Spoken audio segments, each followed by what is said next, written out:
तरीके से यहाँ से मेरे परिवार के मेरे छोटे भाई भी यहाँ से चुनाव लड़ रहे हैं। ऐसे में मैं अपना गठबंधन धर्म पूरी तरीके से निभाने आया हूँ। मैं कतई इसको पारिवारिक लड़ाई में नहीं उलझाना चाहता, और ख़ास तौर पर ऐसे चुनावी समय में, और ख़ास तौर पर उस व्यक्ति के लिए जो मेरे परिवार का सबसे छोटा है।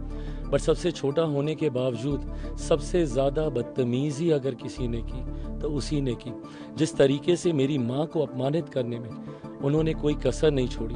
परिवार के सबसे छोटे होने के बावजूद जिस तरीके से मेरी माँ से बदतमीज़ी से उन्होंने बातचीत की, मेरे बारे में इतनी सारी बातें उन्होंने कही, ऐसे में मुझे नहीं लगता कि मेरा परिवार, क्योंकि वो सबसे छोटे हैं, ऐसे में मुझे नहीं लगता कि मैं उन्हें कभी माफ़ कर पाऊँगा। पर हाँ, दूरियां बनाने वाले भी वो मेरे चाचा जी, उनके बेटे, यही लोग रहे हैं। आज एक ही घर के बीच में दीवारें इन लोगों ने खड़ी कर दी। चुनाव का समय था, अगर दूरियां इतनी ही कम करनी थी, इतना ही अगर आशीर्वाद, जो ये कहते रहते हैं कि भैया का आशीर्वाद हमारे साथ है, तो एक बार आते, मेरा तो छोड़ दीजिए, माँ का तो आशीर्वाद लेकर जाते।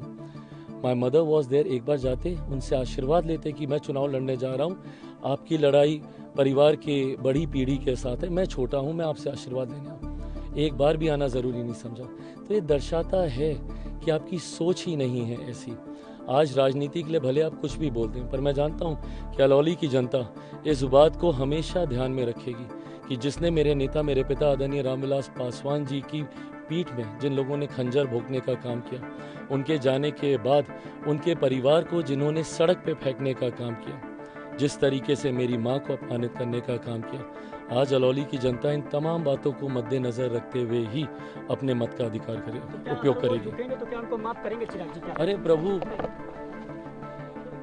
ये जिम्मेदारी मेरे चाचा के ऊपर है। परिवार के सबसे बड़े वो हैं, उनको ये पहल करनी है तोड़ने का। परिवार को ये भी सोच उन्हीं की थी, ये फैसला भी उन्हीं का था। आज परिवार एक होता है, नहीं होता, ये फैसला भी उन्हीं का ही होगा।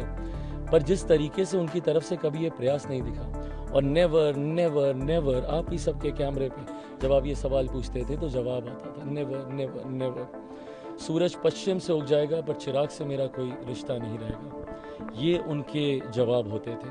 तो मुझे लगता है कि वो अपना फैसला ले चुके हैं। जहाँ तक रही बात अगली पीढ़ी की, जहाँ पे मैं बड़ा हूँ, जिस तरीके से अगली पीढ़ी के छोटों ने मेरी माँ को अपमानित किया, ये बात मैं कम से कम कभी नहीं भूल पाऊंगा।